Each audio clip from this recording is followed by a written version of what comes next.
15 yoshli qizchani ichiga jin kirib qoldi. Hayotda bo'lgan voqea.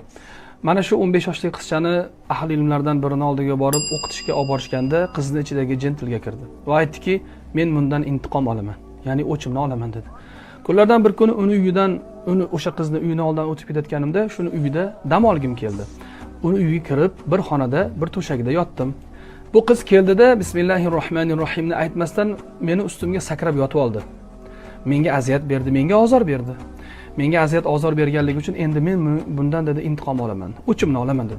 Haligi shayx aytdiki, nimaga bu uyni xohlading? Ya'ni nimaga bu uyni tanlading? Nimaga bu qizni uyiga kirding dam olgani deganda, "Hazal bayt laysa fihi ahad yusalli aw yaqra'ul Qur'an." Bu uyda hech kim Qur'on o'qimas ekan.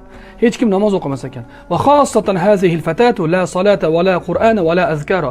Xossatan mana bu qiz ham namoz ham o'qimaydi, Qur'on ham o'qimaydi, Allohning zikri ham qilmaydi.